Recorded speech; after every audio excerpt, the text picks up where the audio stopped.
De acuerdo, Gabriel. Gracias por tener la palabra. Bueno, pues es un gusto. Buenas tardes para todas y todos. Es un gusto una nueva sesión de nuestro seminario. En esta ocasión nos acompaña Adrián Vidal Costa, colega brasilera de la Universidad Federal de Minas Gerais, lo cual nos da mucho gusto porque, bueno, el seminario pretende ser un espacio latinoamericano y pues siempre nos estamos quejando que o nosotros de habla hispana no miramos mucho a Brasil o los brasileros no nos miran mucho a nosotros, pero yo creo que este encuentro, este espacio, pues permite justamente esos acercamientos.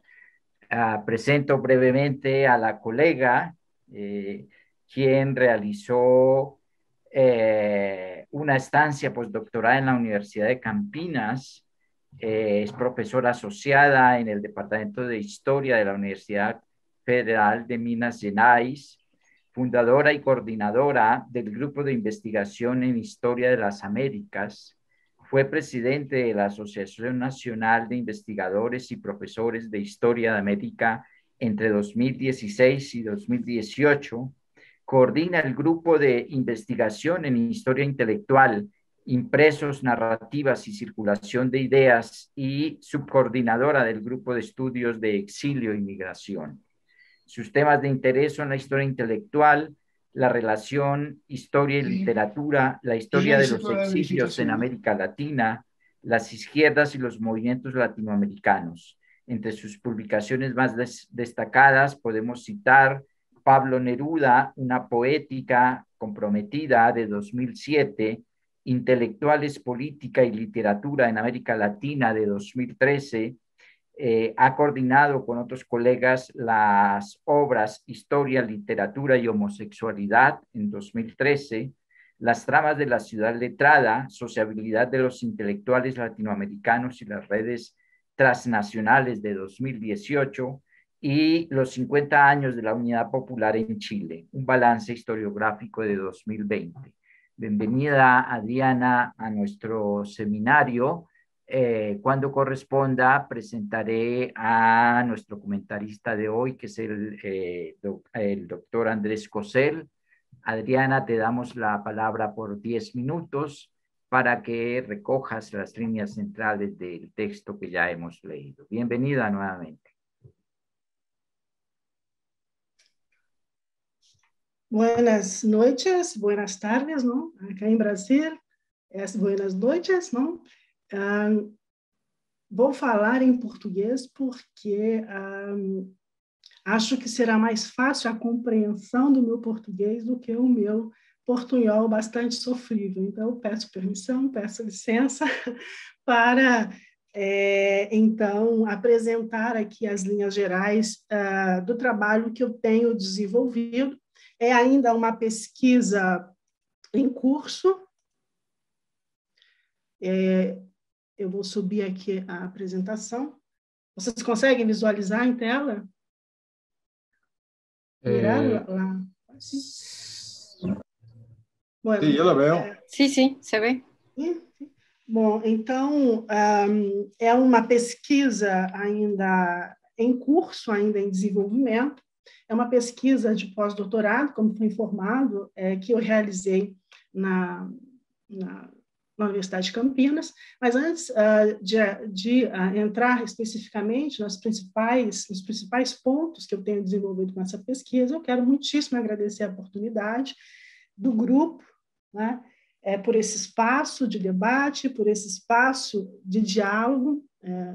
Eu tenho certeza que isso irá enriquecer muito os meus trabalhos, a minha pesquisa.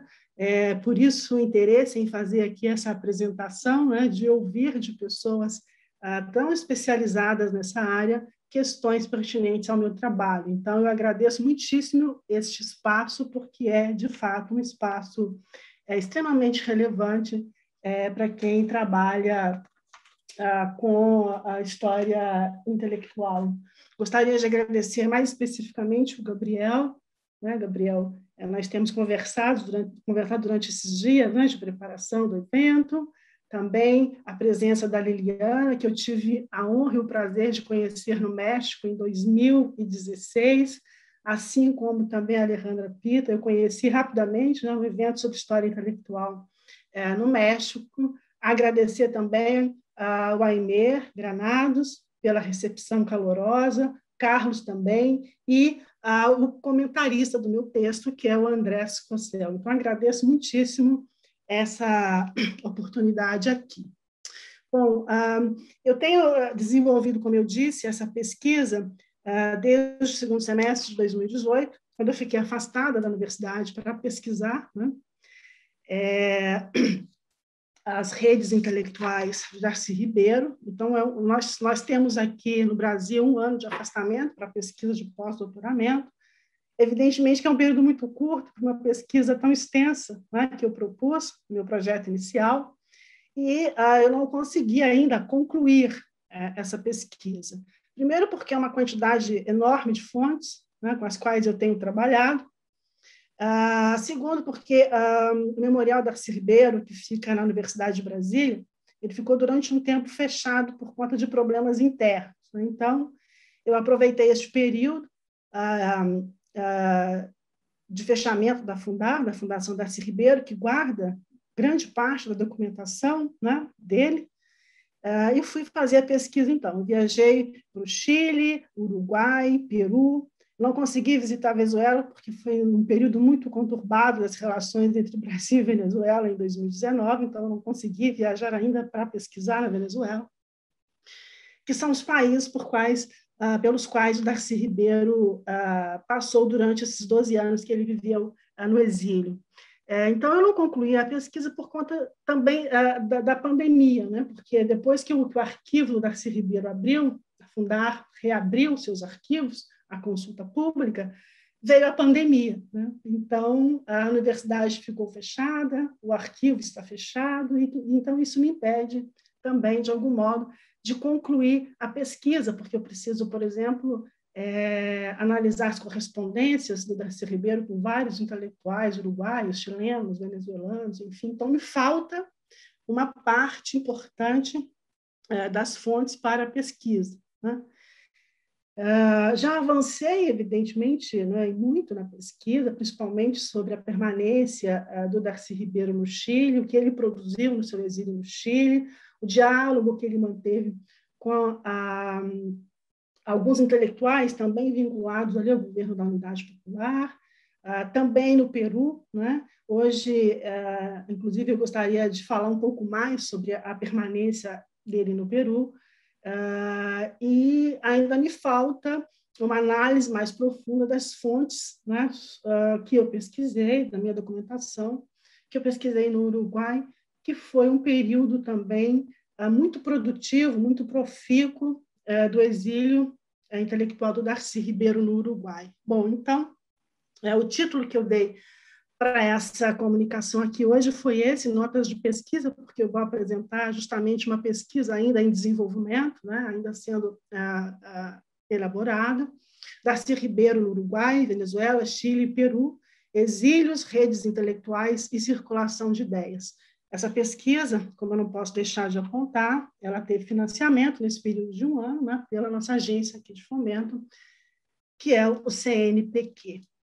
Uma das questões principais para essa pesquisa foi mapear as redes intelectuais com as quais o Darcy Ribeiro manteve contato, né, durante esses 12 anos em que ele viveu no exílio.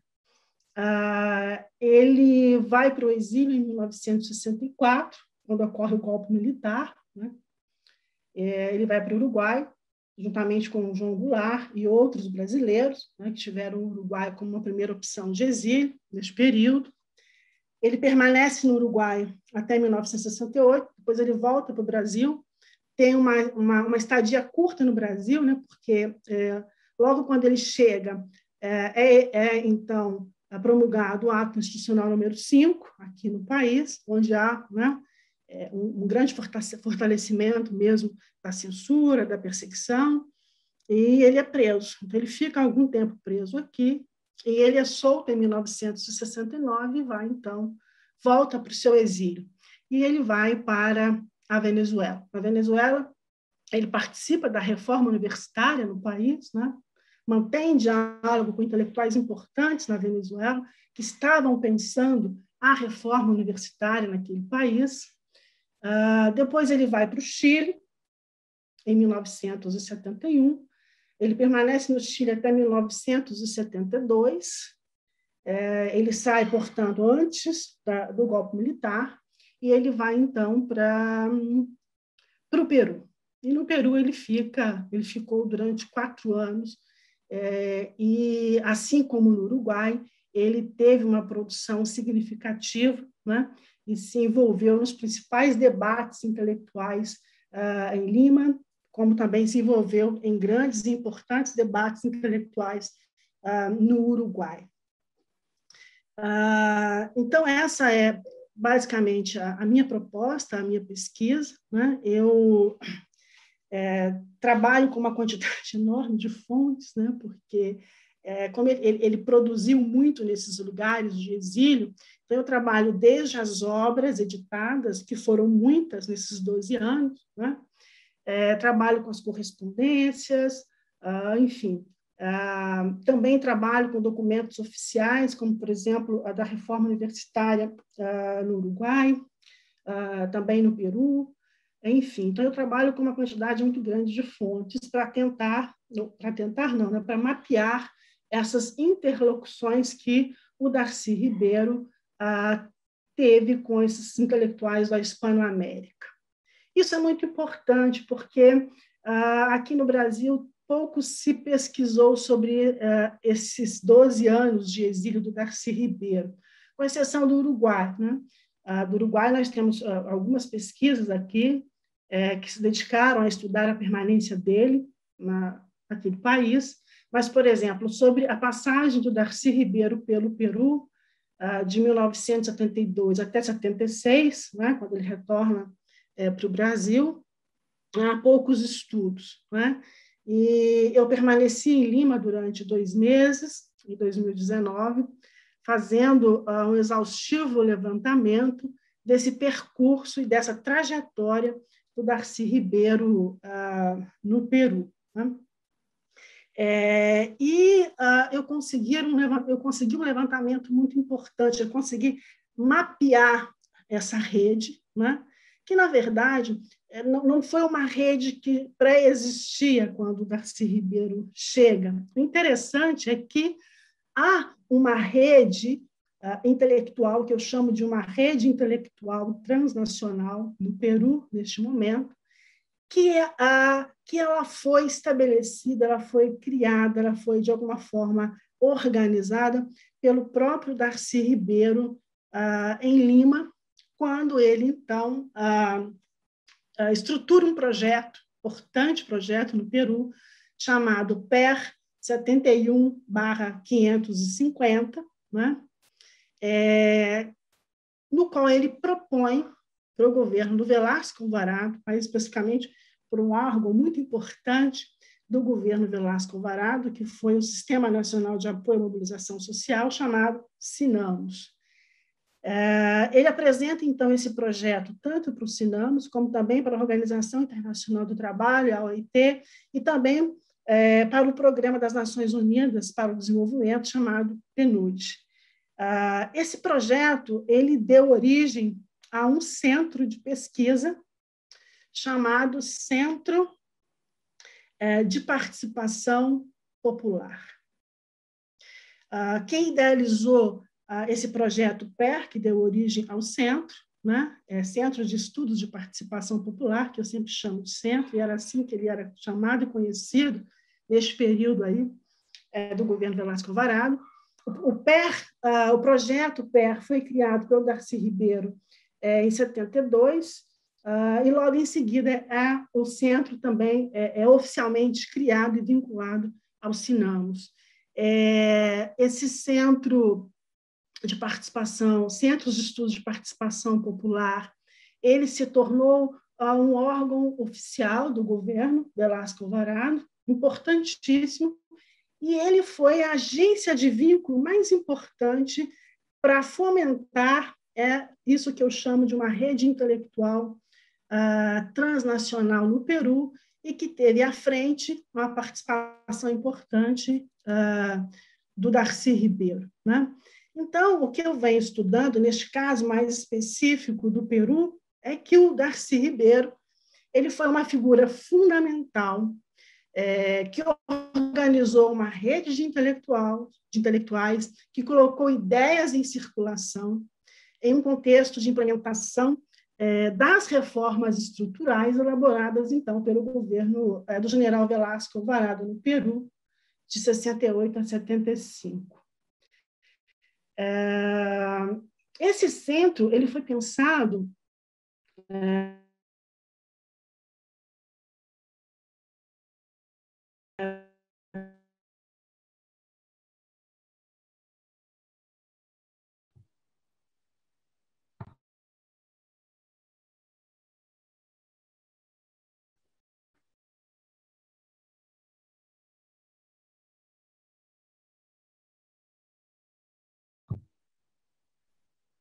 Parece que perdimos a Adriana, a Adrián.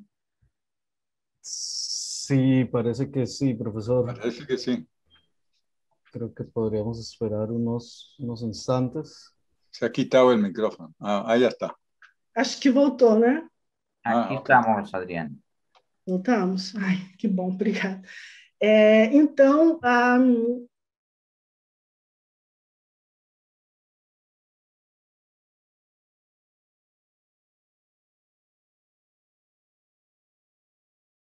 de algumas ideias que eram, então, vinculadas a esse contexto de implementação dessas reformas estruturais do governo Velasco Alvarado.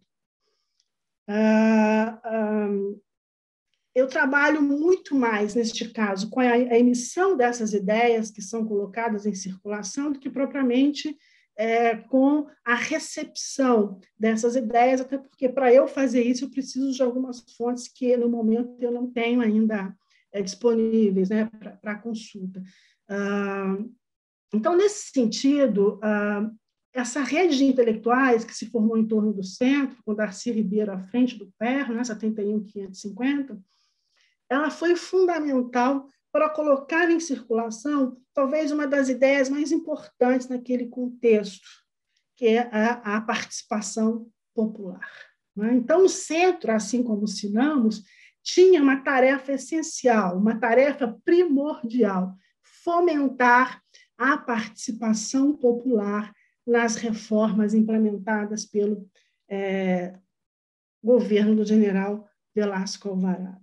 Né? E como agência, né, como principal agência de vínculo, o centro. Né? É claro que o Sinamos também, mas no nosso caso aqui, principalmente o centro. Por que eu compreendo esse centro como uma agência de vínculo, né? Com Darcy Ribeiro à frente, coordenando esse projeto? Porque o centro ele estabeleceu conexões por meio de contatos pessoais e profissionais com intelectuais de várias partes, não só da América Latina, mas do mundo, né? Da Europa, dos Estados Unidos, de publicação, né? Porque o Centro de Participação, o Centro de Estudos de Participação Popular, tinha uma gráfica própria, tinha uma editora própria, né? E essa editora publicou muitos volumes, muitos livros, e muitos desses livros tinham a coordenação e a direção do Darcy Ribeiro. Além disso, o centro também ele organizava encontros, conferências, muitas conferências e muitos cursos de capacitação, né? Para a sociedade de base. Né? Ou seja, então era necessário capacitar também essa população para que ela participasse desse processo de transformação social no Peru neste período. o centro tinha uma estrutura muito complexa de organização, que eu não vou entrar aqui nos detalhes, né? Mas desde a participação dos militares, nessa estrutura mais hierárquica dentro do centro, né?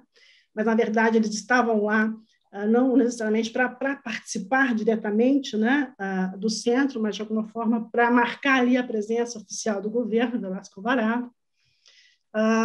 Ele tinha um conselho diretor, que foi uma das figuras, um dos intelectuais mais importantes aí, do governo Velasco Alvarado, inclusive assessorou de perto, né, o Velasco Alvarado, que foi o sociólogo Carlos Delgado. E o Darcy Ribeiro, como eu disse, ele era, junto com um argentino, matemático argentino chamado Oscar Varsvitsky, eles executavam esse projeto, ou seja, eles colocavam em prática esse projeto do PER 71.550. Perdão, Adrián, 5 minutos finales. Sim.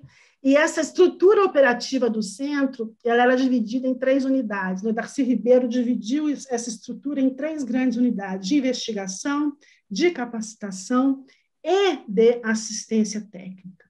Então, a partir dessas 3 grandes unidades, eles vão convidar inúmeros intelectuais, né, para participar em algum momento, nesse processo de investigação, capacitação e assistência técnica dentro desses projetos do centro, né?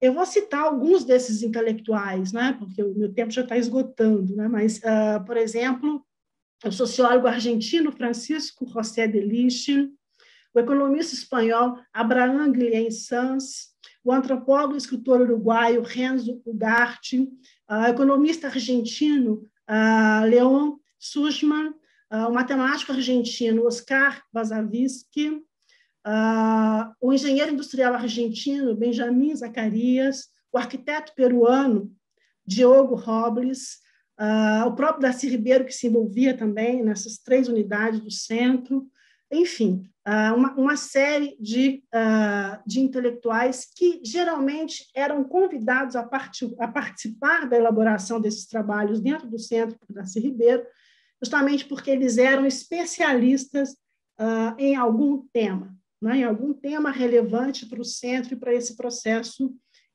de reformas naquele período, né?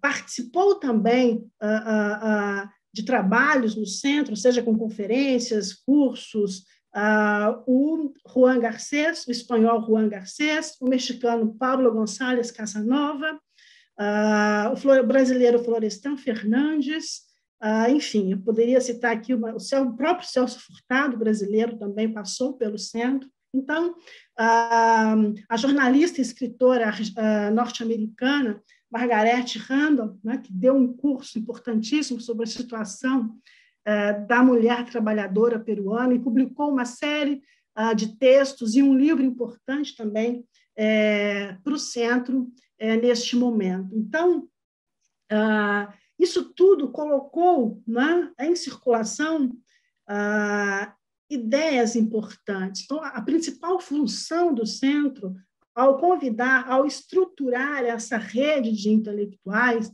foi promover, sem sombra de dúvida, o apoio popular aos programas governamentais de transformação social, por meio de suas publicações, ações como cursos de capacitação, seminários, conferências, debates, que colocaram, naquele contexto, 3 ideias centrais em circulação: participação, mobilização social e revolução. E as publicações do centro, que eram coordenadas pelo Darcy Ribeiro, elas abriram espaço para a discussão dessas 3 ideias, problematizando quais deveriam ser as estratégias adotadas para legitimar o processo revolucionário em curso, né? E isso só foi possível por conta dessa articulação gigantesca, né, do Darcy Ribeiro com esses intelectuais de várias partes, de fato, não só da América Latina, mas também da Europa, né, que prestavam algum tipo de trabalho para o centro neste momento. Então, atualmente eu tenho trabalhado e tenho construído, né, ou tentando, pelo menos, reconstruir, né, essa rede, como essa rede se organizado, qual foi o papel central do Darcy Ribeiro na formação dessa rede, que eu não tenho dúvida foi de fundamental importância aí, de apoio ao governo do Velasco Alvarado no Peru. Bom, eu paro por aí agora, quero ouvir os comentários do colega Andrés Cossel. Muy bien, Adrián. Muchas gracias por la presentación de tu texto. Presento entonces a nuestro comentarista de hoy, el doctor Andrés Cossel, doctor en estudios latinoamericanos por la UNAM y sociólogo por la Universidad de Buenos Aires, con estudios postdoctorales en el Colegio de México. Es investigador del CONICET de Argentina, radicado en la Universidad Nacional de San Martín. Estudia el pensamiento latinoamericano del siglo XX. Publicó 2 libros como autor único, La Argentina como desilusión y La idea de América en el historicismo mexicano. También coeditó varias obras colectivas, entre ellas 2 junto a Horacio Crespo, Heterodoxia y Frontera en América Latina, y Tienen las Américas una historia común. Actualmente su principal interés de investigación es la relación entre los intelectuales y la temporalidad, en particular los modos por los cuales se procesan simbólicamente las crisis del tiempo. También es director de la colección Pensamiento Latinoamericano para la plataforma Teseo Press y de Guairapuru, Revista Latinoamericana de Estudios de las Ideas. Muchas gracias, Andrés, y bienvenido nuevamente a nuestro seminario. Bueno, muchas gracias, Aimer. Muchas gracias, Carlos, Alejandra, a todos por la oportunidad de estar nuevamente en este espacio en tan corto tiempo. Recién, bueno, en esta semana y recién leímos, escuchamos los avances que se propuso trabajar la figura, itinerario, obra de Darcy Ribeiro desde la historia intelectual y de los intelectuales, en interfase con el estudio de las redes, del exilio y de la historia transnacional. Creo que la figura, itinerario, obra de Darcy Ribeiro es especialmente apta para canalizar este tipo de inquietud, este tipo de aproximación, este tipo de búsqueda, por una razón simple y verdadera, que es que se trata de una figura descollante, de alto protagonismo político e intelectual, de un itinerario variado y extremadamente rico en experiencias, denso, de una obra profusa, diversa y de reconocida calidad. Insisto en esa imagen triple, ¿no? Figura, itinerario y obra. Figuras hasta cierto punto análogas o comparables a Darcy Ribeiro podrían ser Sergio Bagú, el propio Óscar Barsaski, a quien Adriane mencionó, Ángel Rama, Eduardo Galeano, pensando, claro, en la segunda mitad del siglo XX, ¿no? Sin embargo, ninguno de los nombrados, ni tampoco hasta donde yo alcanzo a ver, ningún otro, con la probable excepción de Juan Bosch y de algún guatemalteco exiliado en México después del golpe del 54, reúne todas las características que podemos encontrar en la figura, itinerario, obra de Darcy Ribeiro. Los mencionados no fueron, por ejemplo, altos funcionarios. Hubo altos funcionarios, incluso presidentes exiliados, pero no escribieron obras con el peso y el reconocimiento académico que alcanzó Darcy. No estuvieron exiliados de manera sucesiva en varios países latinoamericanos. En la figura, itinerario, obra de Ribeiro encontramos una combinación peculiar entre las condiciones de alto funcionario e incluso de político electo, porque después de su retorno a Brasil, Darcy fue vicegobernador y más tarde senador, y la de académico reconocido con inquietudes intelectuales amplias, de ninguna manera reducibles a su especialidad, que era la de antropólogo. Y además, no lo olvidemos, la policromía de sus años de exilio. Fueron muy diversos esos años, pasaron muchas cosas ahí. No fue que se exilió, consiguió una plaza en una universidad y se quedó quieto. Pasó por 4 países e hizo cosas muy distintas.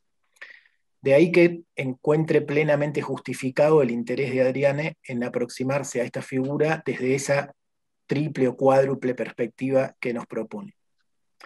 Entre las experiencias notables que podemos asociar al nombre de Darcy Ribeiro se cuentan, por ejemplo, su convivencia larga con tribus indígenas en los años 50, su alto protagonismo durante el gobierno de Goulart, su exilio de 12 años en 4 países de América Latina, lo que recién decíamos y lo que también habló Adriane, con esos 2 retornos fugaces a Brasil, su viraje a la literatura durante sus últimas 2 décadas de vida.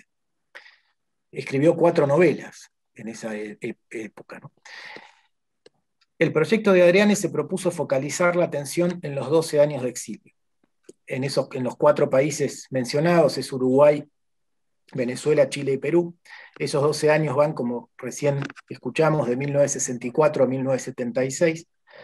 Los fugaces retornos a Brasil fueron en 1968-69, con unos meses de prisión incluidos, y en 1974-75, ya a punto de terminar la experiencia, por una intervención quirúrgica autorizada por la dictadura. Una primera comprobación que a mí me parece interesante de pensar es que las estancias de Ribeiro en cada uno de los países no fueron equivalentes. No lo fueron en términos de duración, ni tampoco en términos de su grado de involucramiento en proyectos intelectuales y políticos. Creo que eso es algo que conviene destacar. En Uruguay, Ribeiro permaneció 4 años. De alguna manera parece que en esos 4 años hizo realmente pie. Y sin embargo se fue. Y no volvió cuando quizás podría haberlo hecho. Entonces está bueno preguntarse por qué pasó eso.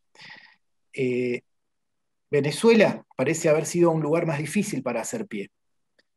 La experiencia de Ribeiro parece prefigurar la que vivió poco después Ángel Rama, que tampoco hizo pie en Venezuela. Parece que Venezuela era un lugar difícil para este tipo de intelectuales. Eso también es interesante de ser pensado. Llamativamente, Ribeiro no permaneció en Chile, en el Chile de la Unidad Popular. Prefirió radicarse en el Perú de Velasco Alvarado. Quizás, me pregunto eso, se lo pregunto a Adriane, sintió que había más por hacer en un país como Perú, que encaraba un proceso de transformación comparable al chileno en radicalismo, pero con bastante menos cuadros intelectuales y políticos y con bastante menos densidad institucional. Pero Ribeiro tampoco permaneció en Perú. Cuando pudo, regresó a Brasil. Es cierto que estuvo toda la turbulencia de Velasco Alvarado y la caída de Velasco Alvarado, pero apenas pudo, Ribeiro volvió a Brasil. Me pregunto también, destacar esta no equivalencia de sus estancias, este revés de la trama, la parte negativa de las cosas, no significa en absoluto subvalorar la importancia de la experiencia.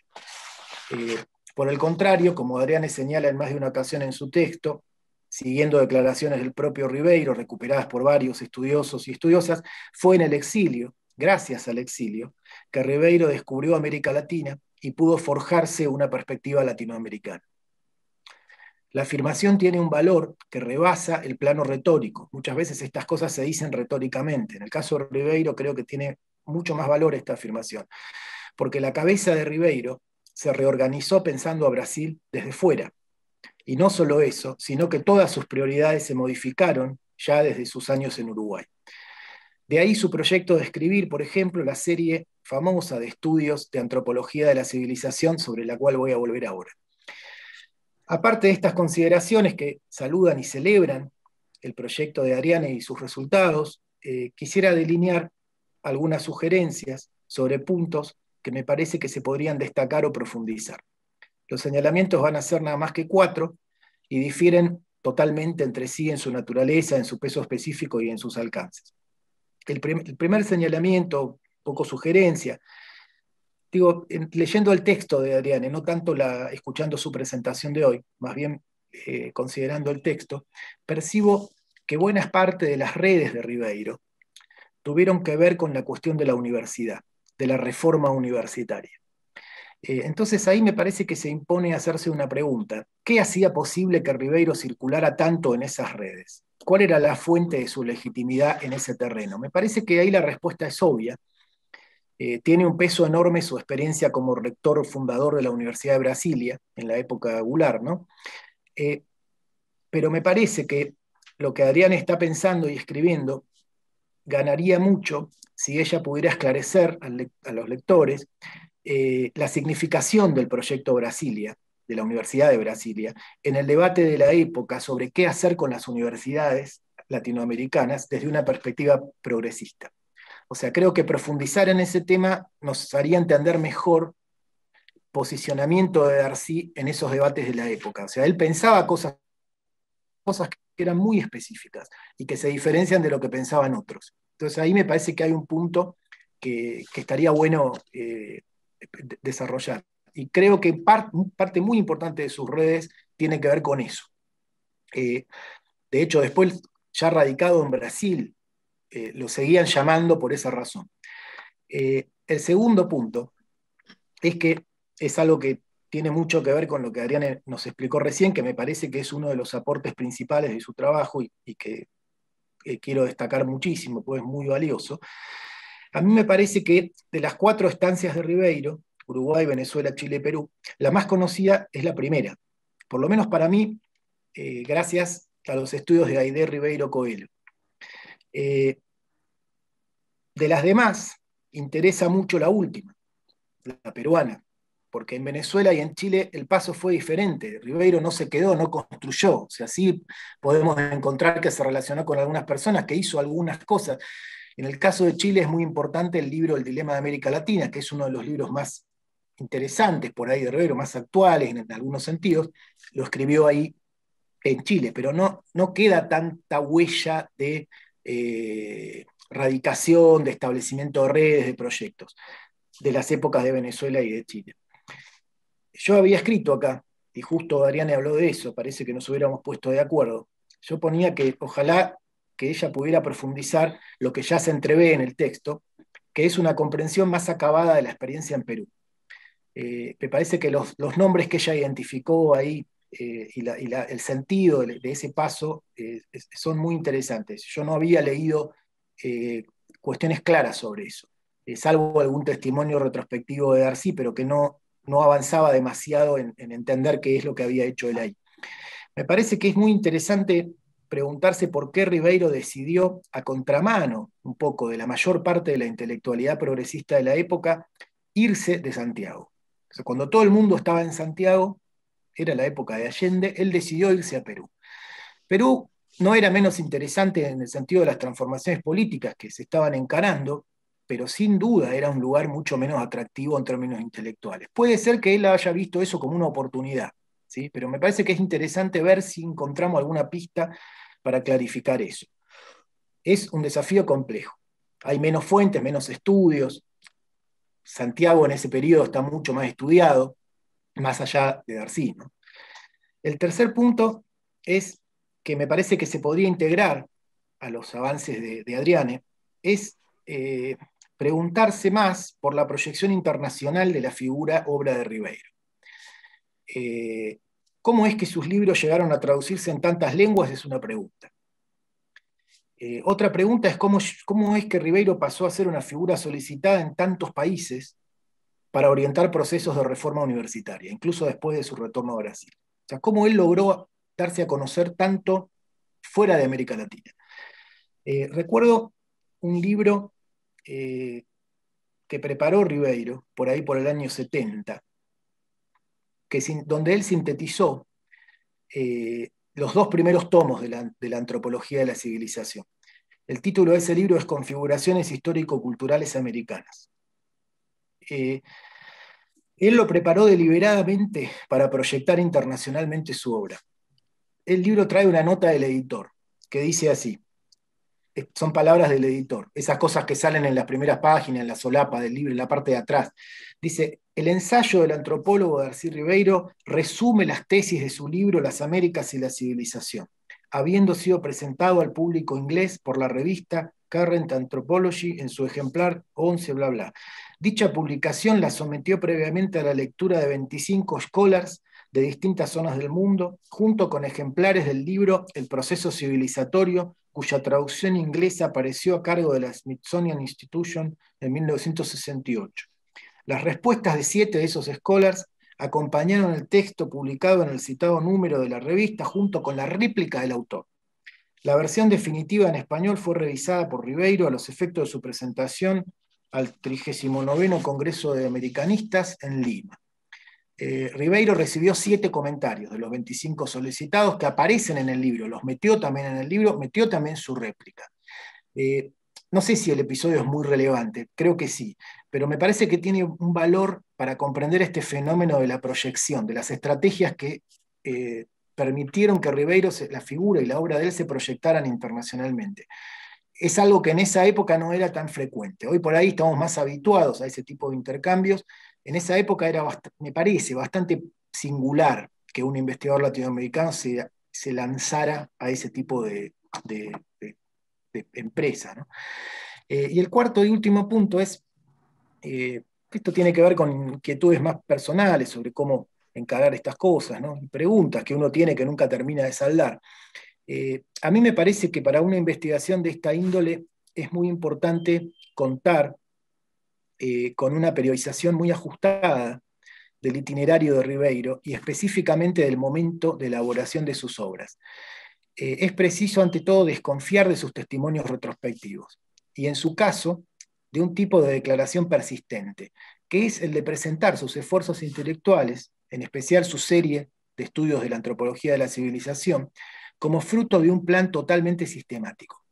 Él siempre dice que esa obra fue un plan sistemático, y aparte lo va anunciando. Si uno lo lee en 1967, está diciendo que va a publicar una obra en no sé cuántos volúmenes, y después va diciendo, y este es el volumen 3, y este es el volumen 4, y en realidad ese plan no existió como tal, o si existió, él lo fue modificando y traicionando, entre comillas, todo el tiempo. Nunca supo completamente qué era lo que estaba haciendo. Me parece que nunca estuvo completamente conforme con lo que había hecho. Y está también el caso del libro famoso suyo sobre Brasil, que supuestamente era el principio de toda esa reflexión en su primer momento en Uruguay, y que después terminó siendo el último libro que escribió casi antes de morir, en los años 90, cumpliendo esa vieja deuda. O sea, él quiso escribir un libro sobre Brasil y terminó haciendo esa pentalogía que tampoco fue tan sistemática, y recién al final de su vida pudo volver a escribir ese libro que había querido escribir para explicarse Brasil. Todo eso es muy interesante y es clave para no incurrir en anacronismos interpretativos. Yo escribí algo sobre eso en un par de artículos que andan por ahí, uno sobre el concepto de civilización en Ribeiro y otro sobre el libro Utopía Salvaje, que es su segunda novela. Desde este punto de vista, ¿cómo fue cambiando su cabeza? O sea, esa fue más bien mi pregunta, no tanto las redes, yo no me metí demasiado en eso, pero sí me parece que es importante completar esos dos enfoques, porque a mí me habría ayudado mucho conocer más sobre las redes para leer mejor, y a la misma vez pienso que para entender mejor los posicionamientos y las aventuras de Ribeiro es interesante ver cómo eso se refleja en los textos. Sé que estoy hablando de cosas que Adriane sabe bien, porque estuve husmeando y sé que es una muy buena lectora. O sea, no es, a veces sucede que estas cosas sobre las redes las hace gente que no está acostumbrada a leer textos. No es el caso de Adriane. O sea, no es una crítica a su propuesta lo que estoy haciendo, simplemente es destacar esto, más en un caso como Ribeiro, que es realmente un mutante. O sea, en un sentido es un mutante intelectual. Coherente, porque no necesariamente ser mutante quiere decir ser incoherente, él siempre fue más o menos coherente, pero creo que lleno de matices y de cosas. Bueno, lo más importante en este sentido que quería destacar es la necesidad de combinar el estudio de las redes, los soportes, las prácticas, los viajes, los exilios, con la lectura integral y fundamentalmente compenetrada, pensando en estos cambios, en estas metamorfosis. Es cierto el comentario, y bueno, no podría ser de otra manera viniendo de quien viene, según el cual Darcy Ribeiro vivió muchas vidas. Pero enseguida tenemos que precisarlo en el sentido de que no las vivió todas juntas, como que las fue viviendo en ese tiempo verbal, ¿no? Y hubo planos, acentos, deslizamientos, a veces sutiles, poco visibles, y como sucede muchas veces en la historia intelectual, enmascarados, cambios enmascarados bajo declaraciones del estilo hace 40 años que vengo diciendo lo mismo, y no es verdad eso, porque nadie dijo lo mismo 40 años. Entiendo que Adriana, insisto, es perfectamente consciente de todo esto, pero lo subrayo porque en general no es fácil alcanzar el equilibrio entre la lectura distante, que nos solicita el estudio de las redes, y la lectura compenetrada, que nos solicita el estudio de las ideas, ¿no? Y porque los años del exilio de Ribeiro fueron justo los años en donde produjo, no solo, pero sí principalmente, esa pentalogía de estudios de antropología de la civilización, que se publicaron en 1968, 69, 70, 71 y 72 de manera sucesiva. Bueno, eso era todo lo que tenía para decir. Muchas gracias. Muchas gracias a ti, Andrés. Le damos entonces nuevamente la palabra a Adrián para que realice una réplica y ya luego abrimos el seminario al debate. Adelante entonces, Adrián. Muchas gracias, Andrés, pela generosidade das questões colocadas, a pertinência das questões colocadas. Eu organizei aqui os 4 pontos, né, fundamentais que você colocou aqui. Eu vou começar, antes de entrar nesses 4 pontos mais específicos, eu gostaria de falar um pouco sobre esse desequilíbrio que você colocou muito bem, né? Desequilíbrio no sentido não só da permanência do Darcy Ribeiro nesses países, né? Porque no Uruguai ele permaneceu 4 anos, no Peru ele permaneceu 4 anos, e na Venezuela e Chile ele teve uma passagem mais rápida, né? Ou seja, ele não chegou a ficar 2 anos nesses 2 países. Mas ainda assim, e a produção também, né? A produção foi bem menor. O que ele produziu no Chile e produziu na Venezuela, evidentemente, não se compara, né? Por exemplo, ao que ele produziu no Uruguai, né? Mas são permanências importantes, porque ajudou, em algum modo, a tensionar alguns debates, principalmente no campo político, né, que o Darcy Ribeiro se envolveu. Por isso que me interessa muito, ainda que a permanência dele no Chile tenha sido muito rápida, muito breve, né, e ele deixa muito claro por que ele sai da Venezuela, enfim, eu vou chegar na Venezuela, mas ele vai para o Chile porque ele ficou, de fato, com muita vontade de vivenciar aquela experiência da unidade popular. Ele diz isso claramente, né? Ele foi para o Chile a convite, né, um intelectual cubano para fazer parte de um centro de estudos internacionais, enfim, ficou lá pouquíssimo tempo. Eu não consegui mapear essa permanência do Darcy Ribeiro no Chile, é muito difícil, né? Quase não há dados sobre essa permanência dele no Chile, então eu tive que trabalhar com o que ele produziu no Chile, né? Principalmente 2 textos nos quais ele analisa a experiência da unidade popular. O primeiro texto, ele analisa a experiência em curso, aí ele tensiona o debate, isso me importa muito, porque aí ele tensiona um debate político nas esquerdas na América Latina, não só para as esquerdas chilenas, né? Mas para as esquerdas, no momento em que ele critica parte dessa esquerda chilena, né?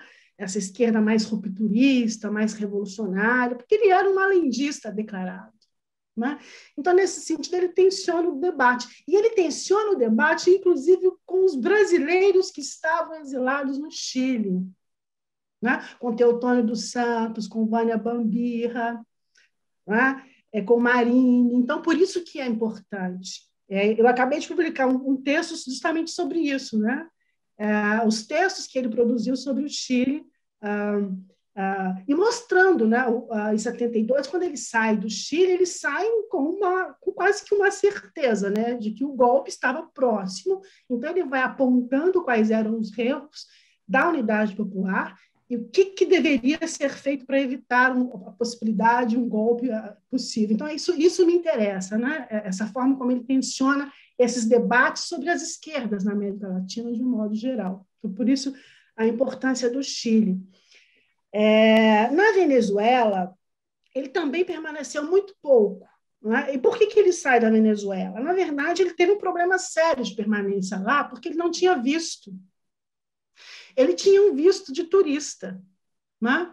E aí eu preciso investigar mais a fundo, porque eu não consegui ir para a Venezuela, Mas o governo venezuelano não concede para ele o outro visto de permanência, porque a ideia dele era ficar mais tempo no Uruguai, na Venezuela, desculpa. Mas como ele não consegue, e ele sai, inclusive, da Venezuela de uma forma meio, um pouco constrangedora, porque ele criou conflitos com os intelectuais, com o governo venezuelano, né? Então, não havia clima mesmo, né, para ele continuar no país. Então, ele deixa a Venezuela, mas ele teve uma participação importante na reforma, né? Ele vai para a Venezuela, inclusive, a convite da própria universidade, para fazer parte dessa reforma universitária, né? Por que isso? Aí, respondendo uma questão que você colocou, que é muito importante para a minha pesquisa, e que eu já estou mapeando, já estou lendo, porque ele publicou também no exílio vários livros sobre reformas universitárias. Na Venezuela, mais especificamente, ele publicou um livro importante, né, sobre a reforma universitária ali, e ele foi para isso, especificamente para essa reforma na Universidade Central da Venezuela. Ele participou, aliás, ele trabalhou na própria universidade, né? Ele fez parte lá do corpo docente da universidade, de um grupo muito importante nesse momento da reforma, que foi o SEDES, né? O Centro de Estudos de Desenvolvimento. E lá ele teve uma participação importante. Então, ele sai por conta de uma questão interna ali, né? No momento tenso, inclusive, politicamente, na Venezuela, e um momento tenso também dentro da universidade por conta dessa reforma, né? Porque esse processo de reforma universitária na Venezuela foi um processo que estava, de algum modo, elaborando uma reforma profunda, ou seja, era uma transformação acadêmica importante, né, mediada por uma reforma importante, e uma reforma que estava sendo conduzida em grande medida por alguém que não era venezuelano, porque essa foi também uma tensão importante que eu não desconsidero na presença dele na Venezuela, porque isso cria também uma certa tensão. E por que ele foi convidado? Aí, é claro, tem a ver com a experiência da criação da Universidade de Brasília, da UNB, não é? Porque o projeto do Anísio Teixeira, o Darcy Ribeiro contribuiu muito para esse projeto. Ele não foi só o primeiro reitor da UNB em 1961, ele participou desse processo, né? Então, ele era um pouco uma voz autorizada em falar sobre universidade, né? Em falar sobre essas reformas, em como modificar a estrutura interna dessas universidades, no sentido de uma abertura mais democrática, inclusive, né? Ainda que com algumas críticas que ele recebia em relação a isso, enfim. E no Uruguai também, Andrés, ele vai para o Uruguai. Quando ele chega lá em 1964, não foi a primeira viagem que ele fez ao Uruguai. Ele já tinha ido. Inclusive, ele foi convidado pela universidade, né, pela UDELAR, pelos reitores da universidade, a ministrar várias palestras sobre universidade, sobre reforma universitária, né? Então, quando ele chega lá, está em andamento uma reforma importante, né, conduzida também por Oscar Maciolo, que foi um reitor importante, com o qual o Darcy Ribeiro manteve um diálogo muito profícuo, muito próximo, né? Então, quando ele sai do Brasil e vai para o Uruguai, a escolha não foi aleatória, né? Ele escolheu o Uruguai porque ele já tinha estabelecido algumas relações, tanto é que ele é convidado a fazer os cursos de verão, que foram cursos importantes, que eu estou analisando agora, esses cursos, eu consegui, né, no Uruguai, a documentação, esses cursos, né, as emendas, a documentação desses cursos que ele oferecia. Alguns, inclusive, foram publicados em forma de livro, é o que eu estou analisando agora. Eu tenho, claro que aí isso é importante, né? Porque, a princípio, o que leva ele para esses países, na verdade, é esse conhecimento que ele tem sobre a universidade, né? Não é o antropólogo Darcy Ribeiro, é interessante isso, né? A princípio, não é o antropólogo Darcy Ribeiro que é convidado, não é o Darcy Ribeiro que já havia produzido importantes estudos antropológicos sobre os indígenas aqui no Brasil e participado de institutos importantes. Não, a princípio ele é convidado justamente por conta dessa ligação, desse vínculo dele com a universidade, e principalmente aí com a UNB. Né? E quando ele vai, como reitor, ele vai compor o corpo docente da universidade, ele convida, por exemplo, uma figura que transitava também nesse meio e era muito importante, que é o alemão, né? Da teoria da dependência, o Gunder Frank. Gunder Frank, isso mesmo. Né? Ele é convidado pelo Darcy Ribeiro, né? Para ministrar cursos na UNB. E aí também, agora estou para publicar um capítulo de livro que eu faço essa relação também, que é muito importante, que não está no texto que eu disponibilizei, mas que é muito importante. Né? É o Darcy Ribeiro, essa relação que ele tem muito próxima, que, inclusive eu defendo uma hipótese que ele pode ser considerado também um teórico da independência, porque ele se aproxima muito da teoria da dependência. Né? Em vários momentos, e principalmente nesse livro dele, que eu analisei esse livro dele recentemente, que é Os Dilemas da América Latina. Mas ali ele faz uma interpretação, uma análise que já estava na América e a Civilização, né? Mas que ele vai desenvolver um pouco mais nesse livro, que foi publicado em 71, no período em que ele estava no Chile. Né? Aí ele tem um diálogo muito aberto, muito franco e muito próximo com a teoria da dependência. Isso também é um ponto relevante que eu tenho analisado, que eu tenho discutido na pesquisa. Não é? E ele vai para o Peru a convite. Ele diz isso. Essa informação eu não consegui levantar, eu só tenho a versão mesmo do Darcy Ribeiro. Ele diz que foi convidado diretamente pelo Velasco Alvarado. Né? E ele não é convidado para criar o centro ou criar esse projeto que é muito importante, que foi o PER, né? 550. Ele foi convidado para participar da reforma universitária.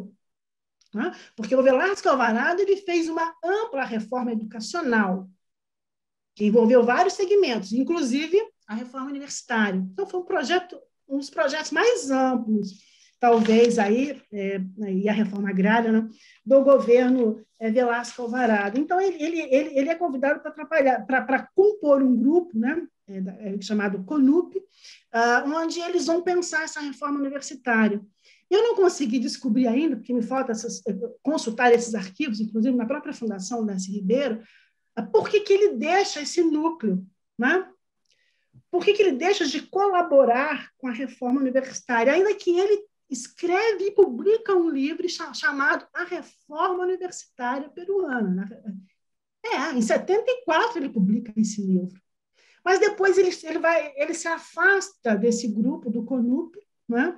E aí sim, aí ele vai pensar mais, quando ele é convidado também pelo Carlos Delgado, ele é convidado para fazer parte como membro científico do Sinamos. Então, ele se torna um consultor importante para o Sinamos. Daí é que ele, então, vai desenvolver esse projeto para criar esses centros de estudos de participação popular para auxiliar, então, aí o Sinamos e, evidentemente, o governo Velasco Alvarado. Mas ele chega no Peru com esse objetivo, participar da reforma universitária. E escreve um livro sobre a reforma universitária no Peru. No Chile também. Mas só que no Chile a reforma universitária não é concluída, ela ficou um pouco aí, né? Então, ele teve um diálogo muito rápido, descobriu algumas fontes, pouquíssimas, mas não foi uma questão central mesmo, né, dele ali, no Chile. Mas na Venezuela, no Uruguai, que também foi uma reforma, foram anos de debates, né, sobre a reforma universitária no Uruguai, que depois não é implementada, né? Tem essas questões também, que é interessante observar, né? A reforma que ele defendeu também na Venezuela não foi a reforma implementada na Venezuela, né?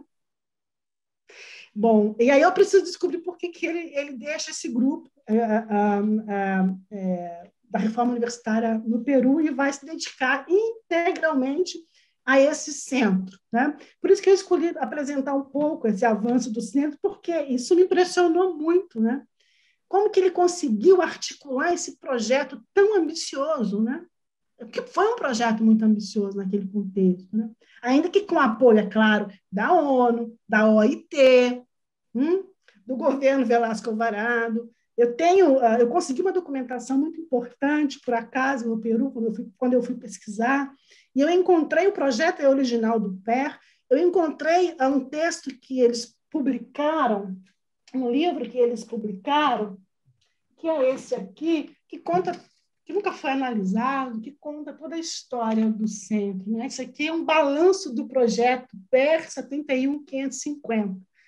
Então, é impressionante como que ele consegue colocar naquele contexto, ou talvez não, né? Por conta dos apoios, inclusive o apoio financeiro que o Darcy Ribeiro conseguiu, né? Antes de escrever o PER, ele vai para a Espanha, ele viaja para vários países europeus para ter contato direto com esses países que haviam investido nessa ideia da participação popular, das cooperativas, de tudo isso, né? Então, e aí ele deixa completamente essa discussão sobre a reforma universitária e se envolveu mesmo no centro, né? Pelo menos até 75, na verdade o centro ele continua existindo até 76, mas com o golpe de 75, né, as atividades do Sinamos, do centro, elas diminuem muito em função desse golpe, né, desse novo governo, enfim, que não tem interesse mais nessa discussão de participação popular, né? Então, é um pouco isso, né?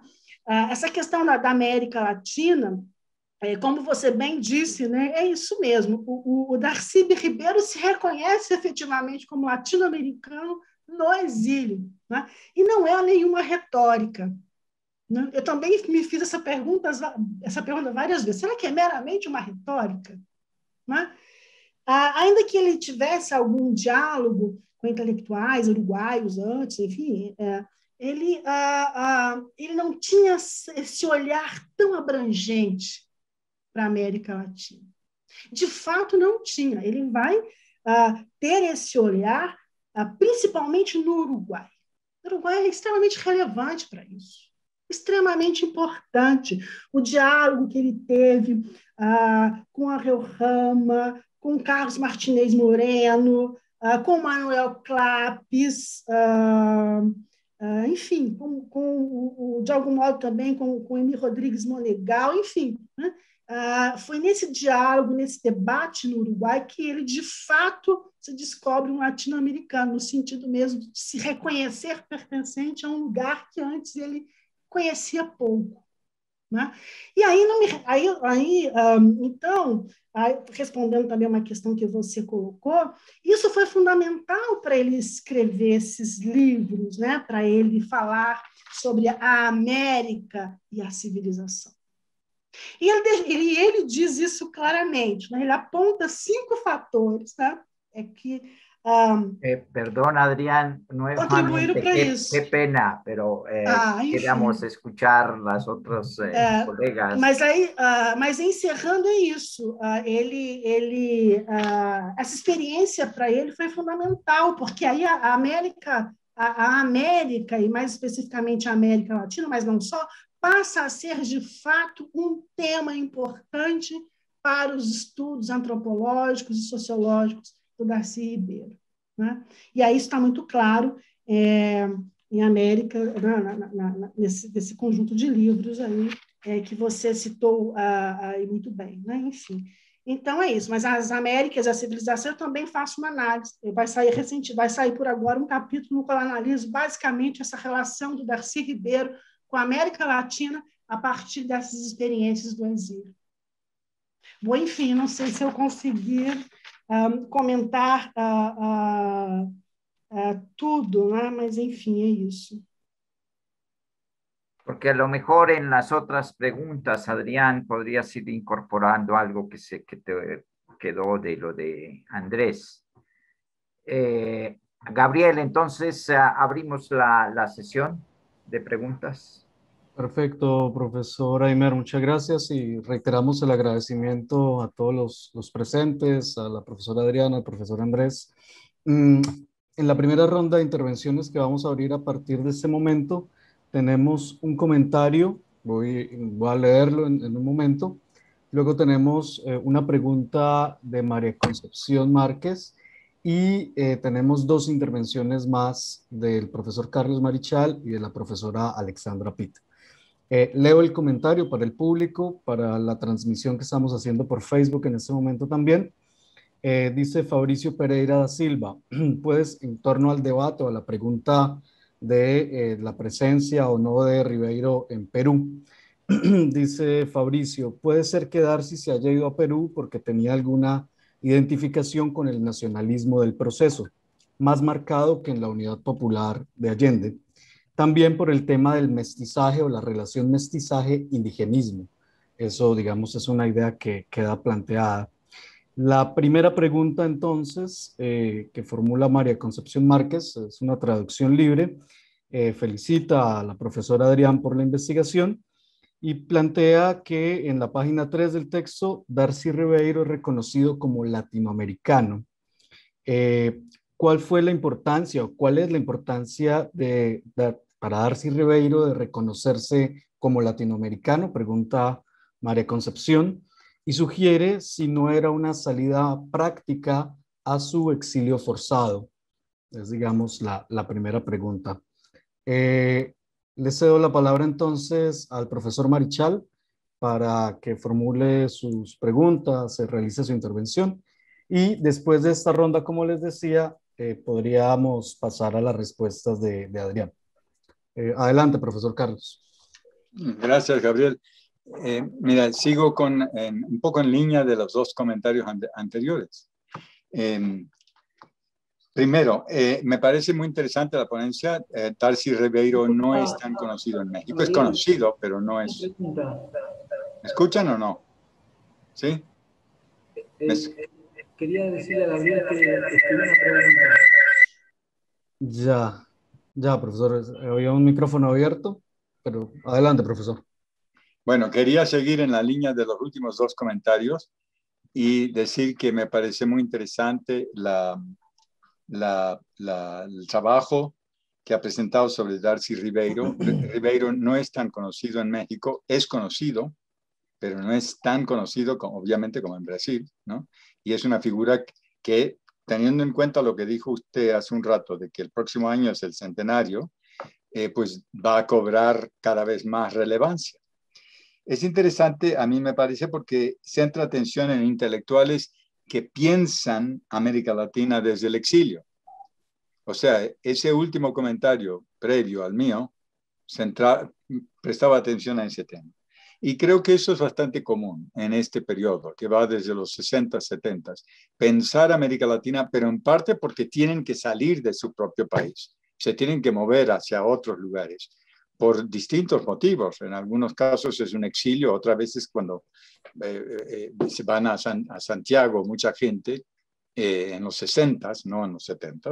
En los 60 fue mucha gente, los dependentistas, estructuralistas, etcétera, etcétera, y empezaron a crear una nueva idea de América Latina desde el ángulo de los sociólogos y economistas, no de los antropólogos.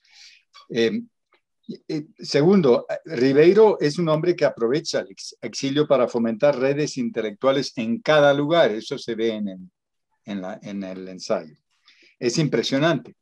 Me parece que él cataliza discusiones y debates sobre los temas universitarios y políticos que le interesaban. O sea, es evidente que es un hombre de gran curiosidad y que tiene curiosidad a su vez por conocer la gente que está trabajando en cada universidad y medio político. Hay algo que enfatizar en su curiosidad y su apertura, ¿no? Yo creo que hay muchos brasileños de la época no muchos, pero unos cuantos, que hacen eso, catalizan y hacen que Brasil se convierta en pieza clave en América Latina, cuando antes no lo era en las discusiones intelectuales. Es decir, había participación de brasileños, pero desde los 60, 70 los brasileños adquieren un protagonismo notable, ¿no? Y hacen que América Latina se empieza a convertir en algo más de conjunto, ¿no? Pero mi pregunta es si las redes que él establece, que son redes locales y redes latinoamericanistas, si persisten o son coyunturales. Bueno, esa es una pregunta muy amplia, ¿no? Luego, en cuanto al otro tema que planteó Andrés, a Chile es importante en su participación allá, etcétera, pero se ve que no la atrae tanto, al parecer, como ir luego al Perú, o por lo menos lo que va a hacer en el Perú parece ser más original. Ahora, ¿por qué? Y ahí volvería sobre lo que dijo Fabricio, que leyó Gabriel. Pienso, ¿por qué? Perú tiene un interés particular también por la coyuntura política. Es una dictadura militar progresista, cosa rara para la época, que en general empezaban las dictaduras muy autoritarias. Velasco y su grupo tienen mucho interés en reformas. Hay reforma agraria, en reforma universitaria. Llevan a cabo ambos, crean la Universidad Agraria. Se ve que Ribeiro está metido en esto. Y es interesante que muchos generales de la Junta eran antropólogos, tenían una formación como antropólogos. Eso es una cosa que no se comenta normalmente, pero muchos habían estudiado en Europa del Este y se habían interesado en ese tema por razones para ellos obvios. Perú es un país con una gran población indígena. Yo creo que eso quizás le llamaba la atención a Darcy Ribeiro, yo no sé, es una pregunta. Es decir, para él como antropólogo, trabajar en Perú es más interesante que trabajar en Chile. En Chile, el tema mapuche estaba presente, pero estaba desdibujado frente a la lucha de la unidad popular. En Perú no. En Perú, el tema de la población indígena, de la integración de la población indígena, de las reformas que necesitaban los campesinos, era absolutamente central, ¿no? Y yo creo que él algo debió percibir de esto porque hace una labor impresionante allá, ¿no? Así que ese es un comentario, una pregunta y también una última observación. En el 2021, no sé si ustedes tienen pensado hacer algo para poner textos de Darcy Ribeiro en línea, porque a mí me gustó, por ejemplo, los sitios web que se han hecho sobre distintas figuras. Creo que es muy útil para la historia intelectual. Y lo de Ribeiro sería interesante que algunas cosas estuvieran en un sitio web, que tuviéramos disponibilidad, que los alumnos tuvieran, ¿no? Luis Alberto Romero hizo eso para José Luis Romero, es una fantástica página web que está muy bien, ¿no? Y Liliana con Weinberg, ¿no? Y yo creo que Ribeiro merece la pena, al igual que otras figuras. Bueno, ahí lo dejo. Muchas Felicitaciones, gracias. es un trabajo muy estimulante. Muchas gracias, profesor Carlos. Sería la palabra de la profesora Alexandra y con su pregunta cerraríamos la primera ronda de intervenciones. Adelante, profesora Alexandra. Sí, muchas gracias. ¿Me escuchan bien, verdad? Sí. Muy estimulante el trabajo. Es evidente que el personaje es un gran mediador de redes. No solamente es un constructor de redes, sino que es un mediador de redes.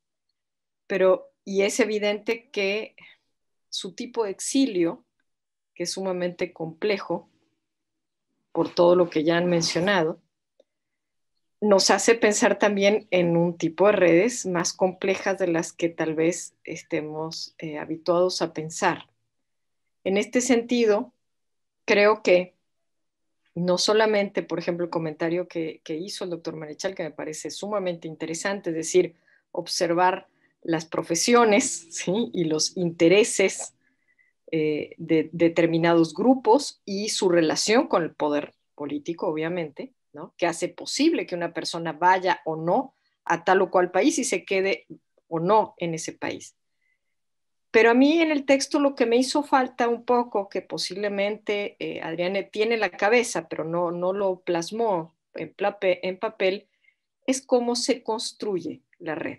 Es decir, cuando él se va, ¿por qué se va primero a Uruguay? Cuando se va a Uruguay, ¿qué tantas redes, qué tantos contactos tiene de Uruguay antes de irse? ¿Qué tantos tiene en Chile? ¿Qué tantos tiene en Perú? ¿Qué tanto se va ampliando de manera indefinida su red a medida que va pasando por distintos países? ¿O qué tanto esas redes son simplemente contactos espontáneos que no constituyen un vínculo de red? ¿Sí? Es decir, vive en Uruguay tantos años, por lo tanto interactúa con tales y tales personas de la universidad, las cuales se convierten en contactos, pero no son vínculos de una red. Volvamos a recordar que hay una gran diferencia desde la teoría de las redes y que eso radica en el intercambio. Si no existe un intercambio entre los puntos y ese intercambio además es sostenido en el tiempo, no podemos hablar de red, ¿sí? Y aquí lo interesante sería mapear, que tú pudieras observar cuando llega, quiénes son, cuando se va de ese país, quiénes son, cuáles se mantienen aún y cuando cambia geográficamente de espacio, y qué tipo de intercambio realmente hace que sostenga su vínculo. Porque tú mencionaste, y me parece muy interesante, cómo él, digamos, fomenta los seminarios, los debates, etcétera. Entonces, ahí tendrías un punto de entrada para observar quiénes siguen estando en esta red, ¿no? No importa en qué geografía esté, porque de alguna manera llega un punto en que es totalmente transnacional. ¿Sí? Y su red debería demostrar eso. Y su red, si lo graficas a lo largo de estos años de exilio, debería demostrarte algo que ahorita me parece que todavía no está de manifiesto. Pero tal vez tú ya lo sepas y entonces no lo podrías anticipar, ¿no? Eso es todo. Muchas gracias.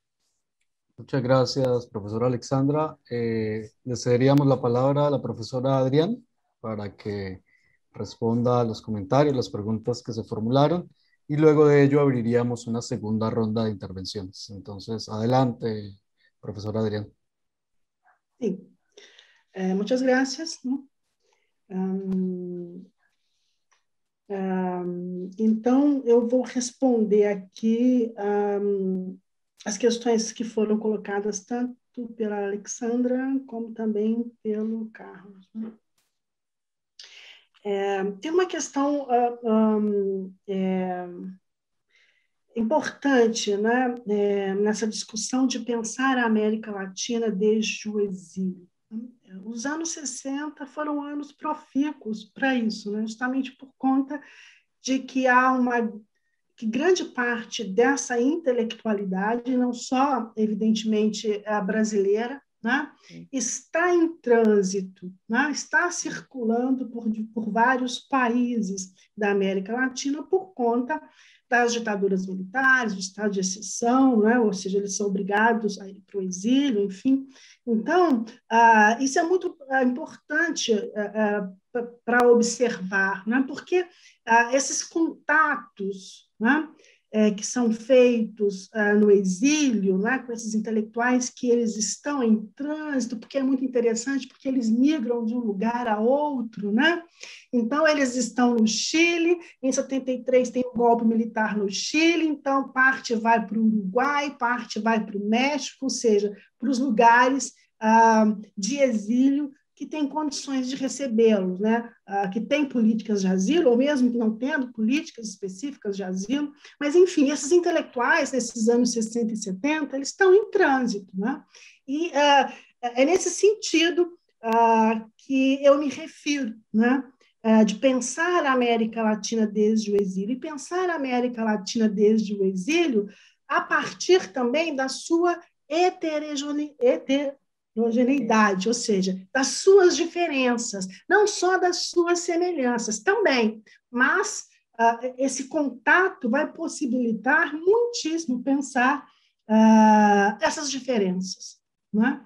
E esse livro que eu cito do Darcy Ribeiro, por exemplo, O Dilema da América Latina, Estruturas de Poder e Forças Insurgentes, né, que foi publicada, a primeira edição desse livro, é interessante de observar as edições desses livros, por onde eles circulam também, então eu tento fazer um pouco isso. O Dilema da América Latina, a primeira edição foi pela Siglo XXI, né, a primeira edição. Esses livros que o Darcy Ribeiro publica no exílio, eles têm várias edições. Eles ganharam edições argentinas, ganharam edições mexicanas, venezuelanas, uruguaias, e também inglesas, italianas, enfim. Né? Então, isso também foi importante para que ele ficasse conhecido mesmo. Né, para que ele fosse aceito dentro dessas redes que já estavam, inclusive, constituídas. Né? Então, quando ele vai para a Venezuela, alguém citou aqui a Biblioteca Ayacucho, a participação que ele teve na Biblioteca Ayacucho, teve sim, porque aí no caso do período que ele está na Venezuela, ele já havia passado pelo Uruguai, né? Ele já conhecia vários intelectuais, já mantinha uma correspondência assídua com a Rio Rama, por exemplo. Né?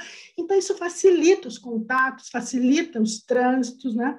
E cria os vínculos também dessas redes, né? Que a Alexandra Pita disse. Né? É claro que, às vezes, como essas redes são transnacionais, eu compreendo que essas redes elas existem nessa perspectiva, ou seja, não é necessário estar presente fisicamente no mesmo território para que essas redes para que elas existam, né? Porque eles vão fazer contatos de outras, contatos que são contatos que não são efêmeros, né? São contatos duradouros, por exemplo. A correspondência entre o Darcy Ribeiro e o Ariel Rama é uma coisa impressionante, né? Que parte dela já foi publicada, inclusive, né? Grande parte dessa correspondência.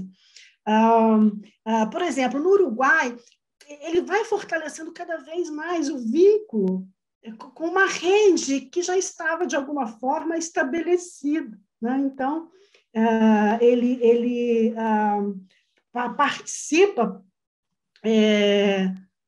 por exemplo, de projetos editoriais, né?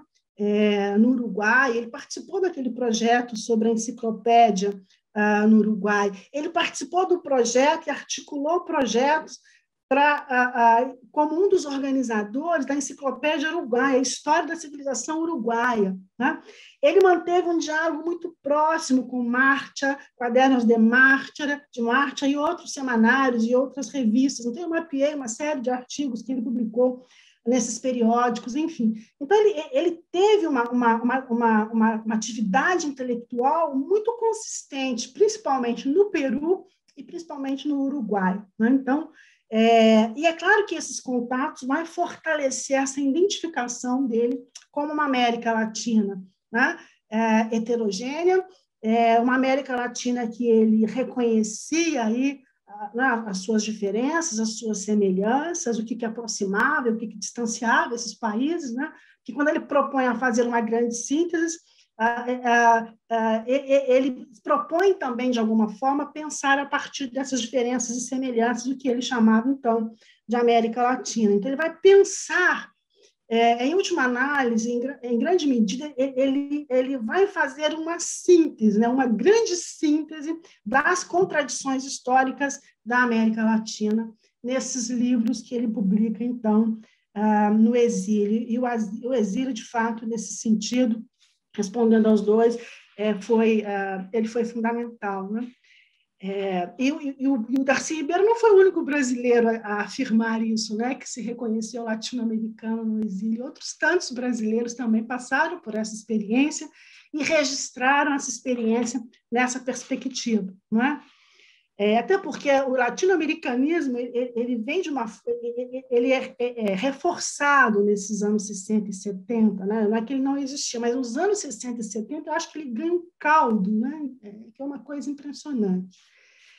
E o Darcy Ribeiro esteve envolvido com essas questões, né? E também no projeto da Biblioteca Ayacucho, né? E outros brasileiros também, como Antônio Cândido, né, que não estava na Venezuela, mas contribuía pelas correspondências. É uma coisa impressionante também, as correspondências entre o Antônio Cândido e o Ángel Rama, né, no que diz respeito à Biblioteca Ayacucho, por exemplo. Então, é isso. E o que foi dito sobre o governo Velasco Alvarado é isso, né, porque o governo Velasco Alvarado ele vai congregar aí diferentes intelectuais, né? E muitos intelectuais progressistas, muitos intelectuais mais vinculados às esquerdas, né? Por exemplo, Carlos Delgado, que foi um dos grandes assessores do Velasco Alvarado, foi um aprista, né? Hector Bejar, por exemplo, foi do movimento guerrilheiro nos anos 60, né? E o Darcy Ribeiro tinha uma relação muito próxima com esses intelectuais. Eu tive a sorte de entrevistar o Hector Bejar, entrevistar o Hugo Neri, entrevistar importantes intelectuais com os quais o Darcy Ribeiro conviveu no Peru, né? E eram membros dos Sinamos e faziam parte do governo Velasco Alvarado. Então, ele conseguiu congregar diferentes intelectuais de diferentes vertentes ideológicas, políticas, né, que ia desde os guerrilheiros à democracia cristã. Né? Isso é impressionante. Né? E que, de fato, defendiam essas reformas, né? A reforma da educação, a reforma agrária, enfim. Né? Então, ele teve, sim, um amplo apoio aí desses intelectuais, e esses intelectuais eles exerciam algum tipo de trabalho dentro dos Sinamos. Então, a partir do momento em que o Darcy Ribeiro é convidado a participar dos Sinamos, né, ele começa a conviver mais de perto com esses intelectuais, enfim. Né, mas o interessante que foi colocado aqui, a questão indígena não aparece muito nos escritos de Darcy Ribeiro neste período em que ele permaneceu no Peru. Ele publicou um livro sobre a experiência antropológica que ele teve na Amazônia peruana, mas foi a única publicação. E ele fez essa pesquisa, né? Ele fez um trabalho de campo importante com uma outra antropóloga, que agora não vou recordar o nome, que também era peruana, mas foi somente isso. Né? E mesmo dentro do centro, mesmo dentro pelo menos a documentação que eu tenho analisado, que é uma documentação ampla, né? Esse debate, o indigenismo, ele não aparece. É algo que eu preciso realmente investigar melhor. Né? Porque também a responsabilidade do centro era muito... ele estava muito ligado as poblações jovens, né, que eram os bairros periféricos, por exemplo, de Lima.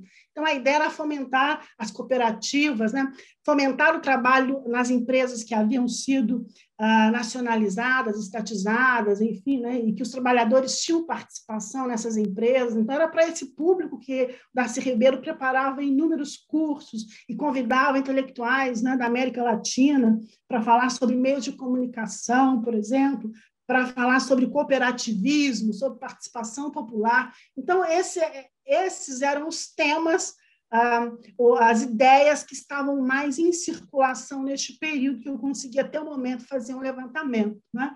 E o indigenismo, eu preciso investigar, ele não aparece mesmo, essa questão não aparece ali. Né? Mas interessante também que aí o Darcy Ribeiro vai ter um diálogo também com os intelectuais mais críticos ao governo Velasco Alvarado, porque há dois grupos importantes nesse contexto. Né? Tem um grupo liderado, por exemplo, pelo Carlos Quijano, que tinha críticas contumazes, né, ao governo do Velasco Alvarado. Eles vão criar... Os Sinamos e o Centro, eles criaram uma editora, criaram revistas, né? Tinha uma revista chamada Participação, que foi uma revista muito importante nesse contexto de propaganda mesmo, né? Porque o Sinamos, uma das funções do Sinamos era justamente fazer a propaganda das reformas do Velasco Alvarado. Então, ainda que o Sinamos e o governo Velasco Alvarado tenha recuperado a imagem, a figura do Tupac Amaru, na documentação mais específica que eu tenho analisado do centro do Sinamos, isso tem aparecido pouco, sabe? Essa questão do indigenismo, que se pese a influência e os trabalhos, né, do Darcy Ribeiro, enfim. E ele convidou, por exemplo, para vários brasileiros para ir para o Chile, né? Quem esteve também no Peru nesse momento e que fez várias cartilhas para o centro e para o Sinamos, que ainda não consegui analisar, porque é uma quantidade de fontes, foi Paulo Freire, né? Paulo Freire também esteve nesse momento ali e fez várias cartilhas para o ensino de adultos, né? Para a alfabetização de adultos, que era também um projeto vinculado ao Sinamos e também ao centro. Enfim. E agora estou analisando as entrevistas que eu fiz, né, que são várias entrevistas e com esses intelectuais que conviveram aí com Darcy Ribeiro, mas eu ainda estou no momento de fazer as transcrições, enfim, mas que eles jogaram uma luz importante aí sobre essa participação do Darcy Ribeiro nessas redes no Peru. Profesora Adrián, abrimos la segunda ronda. Tenemos un par de preguntas concretas y un par de comentarios en el chat. Y ya luego de ello, pues cerraríamos la sesión del día de hoy. El profesor Andrés Kossel nos solicitó la palabra un momento. Quiere complementar algunas cosas sobre lo que se ha mencionado. Entonces, profesor Andrés, tiene la palabra. Sí, dos cositas muy cortas. Se dijeron cosas súper importantes en general. Yo quisiera manifestar mi acuerdo y destacar lo que dijo Alejandra en relación a la oportunidad extraordinaria que tienes, Adriane, con todo lo que has acumulado y lo que sabes, de poder avanzar unos pasos más en la conceptualización de las redes. Porque no solo en el sentido de decir cuándo podemos hablar propiamente de redes y cuándo no, sino qué tipos de redes son. Me parece que se puede avanzar en esa discusión gracias a este trabajo que hiciste y gracias a las características de Darcy, de haber participado en tantas redes en condiciones tan distintas. Me da la sensación por momentos que la red de Perú, o sea, es interesante que casi no hay peruanos en ese grupo que él dirige. Nombraste gente de diversas nacionalidades, varios argentinos, y que es una red sí hecha por intelectuales, pero que tiene un sentido mucho más de planificación de políticas públicas. O sea, no tiene comparación eso con la Biblioteca Ayacucho, es como otra cosa. En ese sentido, también es interesante hacer esas distinciones. Creo que tienes una oportunidad muy linda de poder avanzar en precisiones y eso. Esa es la primera cosa. La segunda, a mí nunca me gusta pasar anuncios, pero con Fabricio, que anda por ahí, que es brasileño, estamos preparando un libro, una antología de Darcy Ribeiro, siguiendo una problemática en su obra, que es los momentos en donde él futurizó, donde trató de pensar en el futuro. Y lo hizo varias veces. A él le gustaba mucho hacer eso. Tenía como una especial preferencia por, yo no diría profetizar, porque no es la palabra, pero sí por tratar de imaginar el futuro. Tiene varios textos que se refieren a eso, y con Fabricio los estamos secuencializando y analizando y tratando de poner en contexto. Y bueno, tenemos ahí una conversación con la Fundación para ver si aparece justo con motivo del centenario que se comentó recién. Entonces quería anunciar eso. Si lo llegamos a lograr hacer, vamos a tratar de pedirles de presentarlo aquí, eso, porque nos parece un buen material para seguir discutiendo sobre Darcy Ribeiro. Bueno, nada más que eso. Y ahí está Fabricio, si le quieren preguntar algo más, ahí lo pueden ver. Mas, no, adelante. ¿Posso comentar? Espero, Fabricio. Hay un par de intervenciones más, un par de comentarios, y después de ellos sí te cederíamos la palabra nuevamente, Adrián. En segundo lugar, en esta ronda, el comentario lo había escrito en el chat pero creo que podemos aprovechar para escucharlo de viva voz. El profesor Adrián tiene la palabra. Adrián Celentano, por favor. Hola, buenas noches. Disculpen que no está mi imagen, pero tengo problemas con mi cámara, así que quería felicitarlos al seminario, Adrián Vidal y a Andrés por los comentarios. Yo he estado investigando sobre la recepción argentina de Darcy Ribeiro hace unos años y realmente me parece apasionante el trabajo que ha encarado Adriane sobre las redes y por todo lo que se ha discutido realmente me resulta muy interesante. Y quería solamente plantearle algunas cosas que comenté ahí en el chat. Por un lado, que Darcy Ribeiro tuvo, además de estos conflictos y idas y vueltas respecto a la reforma universitaria en Venezuela, tuvo una participación activa en la Biblioteca Ayacucho, y esa participación activa fue reconocida por Ángel Rama.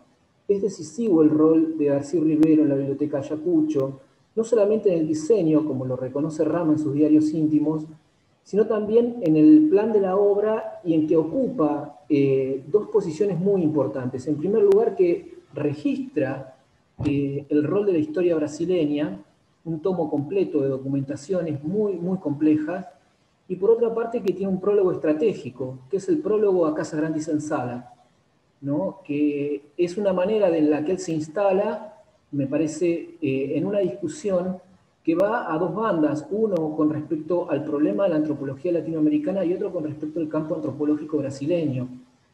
Me parece que allí hay un tema que no sé cómo lo piensa Adriane, pero que tiene que ver con las tensiones, en esto comparto con Andrés que hay que ver, que hay que descreer un poco de las autocolocaciones de Ribeiro, porque hay una tensión muy importante. Él tiene problemas con sus discípulos, con Galbao, con Eduardo Galbao y con varios de su equipo, que surge con las conceptualizaciones como la de fricción interétnica, pero también tiene una resistencia interna dentro de las carreras de antropología en Brasil durante la dictadura, y cuando él vuelve es muy cuestionado, según tengo entendido, y él lo recoge en Confissões, su texto autobiográfico, ¿no? Quería saber qué pensaba Adriane de esa cuestión, me parece muy, muy importante. Y respecto del tramado de las redes editoriales, desde el punto de vista de la historia del libro y la edición, me parece que hay una cuestión que es este rol de agitadora cultural, editora que tiene Betty Meggers, ¿no? Quería saber cómo la veías a Betty Meggers en la relación con las prácticas editoriales de Darcy, porque realmente ahí hay una cuestión que tiene que ver con quizás en la trama de relaciones con Einaudi, con Sulhan Berlak, ¿no? y las editoriales europeas, ¿no? Que eran muy importantes para cómo lo veían a Darcy Ribeiro, por ejemplo, en Argentina, ¿no? Bueno, no quería hacerme uso de la palabra y les agradezco muchísimo por la organización del seminario y por todo lo que se está planteando. Muchas gracias. Muchas gracias a ti, Adrián, por la intervención y la pregunta. Voy a leer una pregunta de Mónica García, que además de felicitar a Adrián por su trabajo, plantea más un comentario que dice ella: Darcy Ribeiro demostró el tipo de intelectual brasilero que resumía o sintetizaba el latinoamericanismo y que seguramente aprovechó el exilio para ello, que creo que también es algo que Adriana ha venido planteando en su texto y a lo largo de la sesión.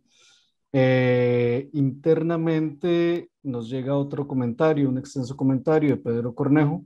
Voy a tomarme la libertad de leerlo y con esto cerraríamos las intervenciones de esta segunda ronda, y Adrián, de manera, digamos, puntual y para redondear, digamos, toda la discusión, daría respuesta a las interrogantes que se han planteado.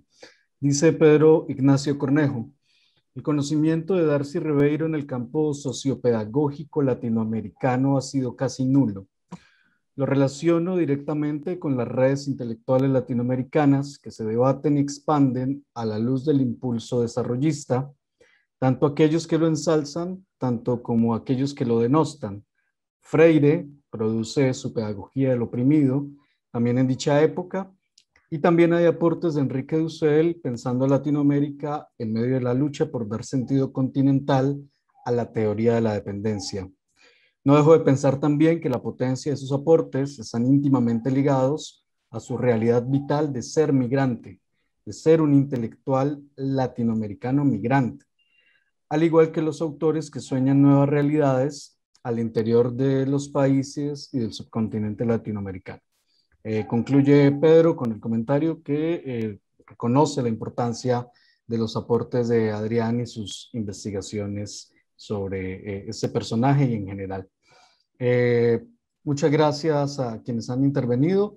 Adrián, te cedemos la palabra para ir cerrando esta sesión del día de hoy que ha sido tan productiva.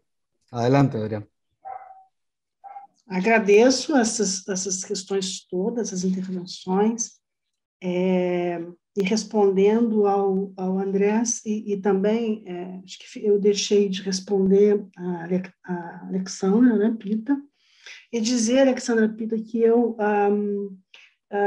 no momento, estou tentando fazer aqueles gráficos que vocês utilizam aí no seu grupo de pesquisa, porque eu tenho certeza que isso vai me dar uma sustentação, um apoio importante justamente para eu mapear, né, melhor essas redes. Mas confesso que eu tenho uma dificuldade enorme com esse programa. Eu acho ele muito difícil.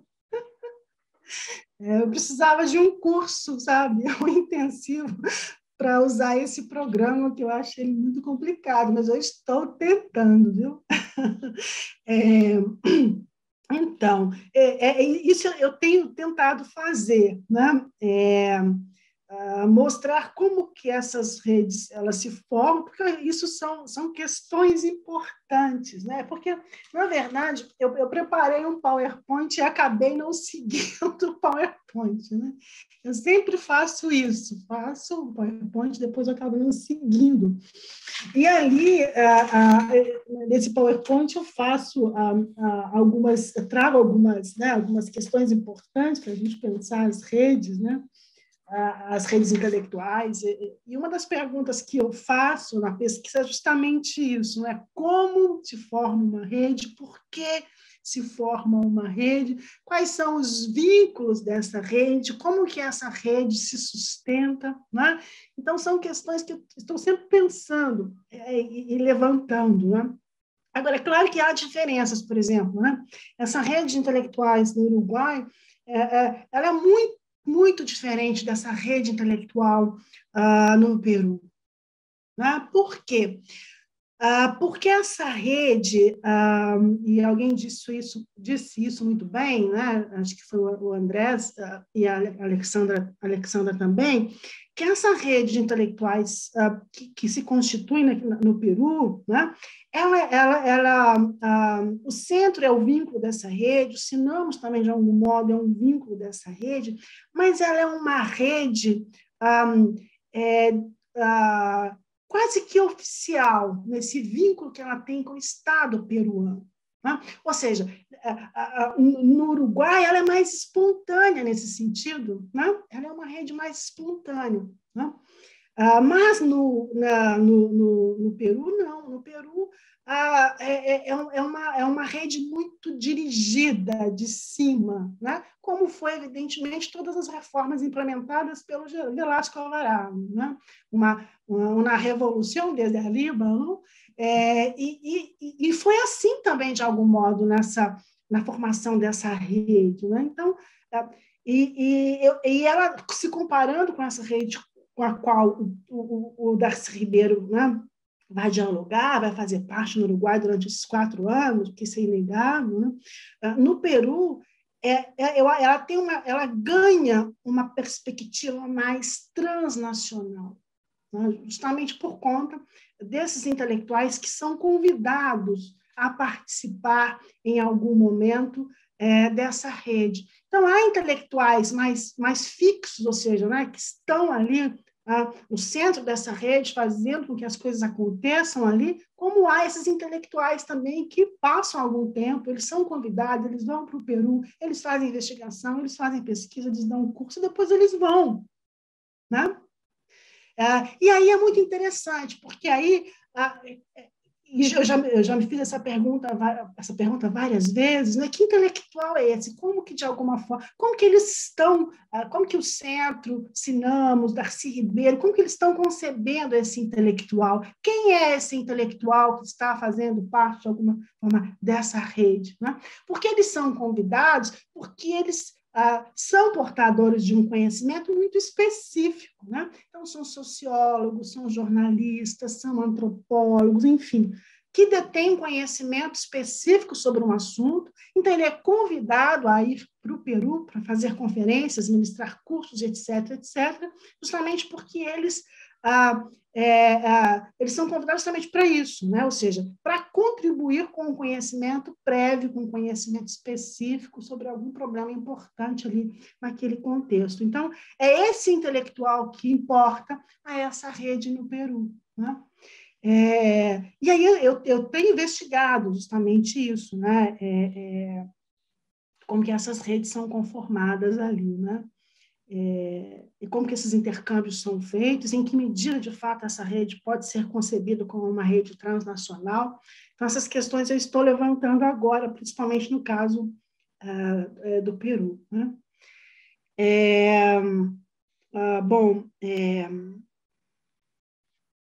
E que é diferente, como, né, também dessa rede, né, enfim, desses intelectuais na Venezuela durante aí, né, o projeto da Biblioteca Yacuti. É outro tipo de rede, né? É outro tipo de relação, é outro tipo de vínculo, enfim.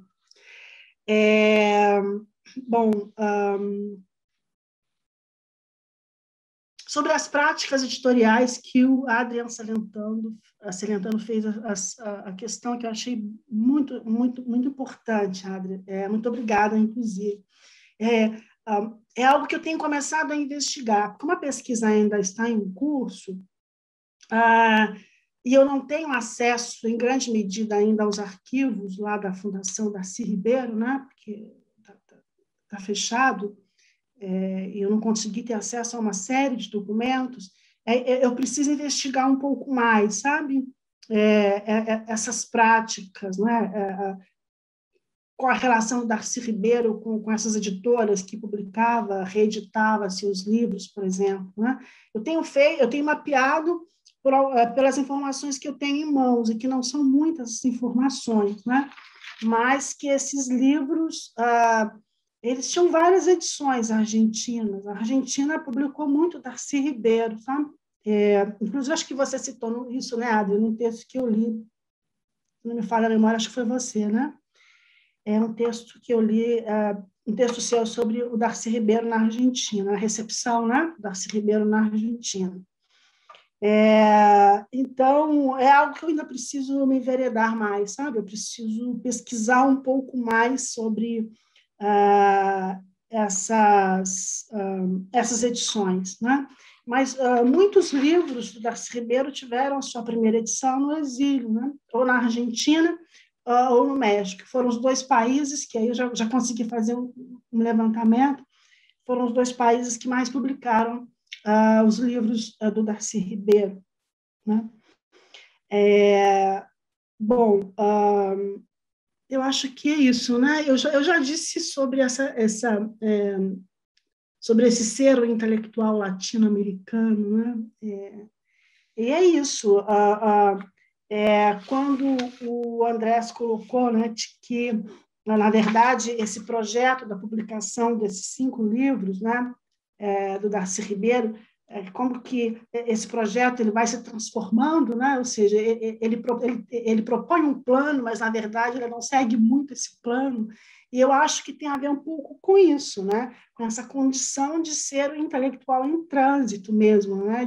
Que vai de um lugar ao outro, e, evidentemente, que, né, isso influiu de grande medida na forma como ele compreendia mesmo, né? A América Latina, né? Os países onde ele estava, enfim, que, na verdade, tem realidades muito diferentes, né? Enfim, então, eu acho que isso também teve uma influência nessa forma como ele vai interpretando a América Latina, e ele vai modificando esse projeto inicial aí de As Américas e a Civilização. Então, acho que é isso, Gabriel. Perfecto, profe Adrián. Yo creo que podríamos ya dejarlo acá. Creo no, el tiempo ya nos limita. Sería la palabra a la profesora Alexandra Pita, que quiere despedir la sesión del día de hoy y hacer el anuncio de la próxima sesión que tendremos a finales del mes de junio. Reiterar el agradecimiento. Sí, Adrián. Eu só gostaria de reiterar meus agradecimentos a todos vocês, né, ao grupo, e dizer que foi um prazer enorme, que com certeza a minha pesquisa teve ganhos muito importantes aqui nesse debate, nesse diálogo. Muito obrigada. No, a ti, Adrián, y igualmente a profesor Andrés Kossel por sus comentarios y por haber aceptado la invitación. Entonces, profesora Alexandra, tiene la palabra y agradecemos a todos su presencia. Brevemente, para agradecerles el haber participado hoy, solamente les quiero recordar entonces que tenemos el 28 de junio una sesión doble muy interesante. Vamos a tener un contrapunteo entre Eduardo Deves Valdés y Mariana Canavese. Mariana va a presentar un texto que se llama Notas para una historia intelectual de la historia intelectual argentina, un ensayo de la interpretación del campo, y Eduardo Deves va a presentar uno titulado Los estudios de las ideas y las intelectualidades en América Latina, inicios del 21, cartografía, trazos característicos y evaluación, un ensayo con perspectiva personal. Así que bueno, los invitamos a esta interesante sesión que vamos a tener en el mes de junio para que nos acompañen. Muchas gracias, hasta luego, nos vemos próximamente. Muchas gracias. Hasta luego. Hasta luego. Buenas noches. Buenas noches.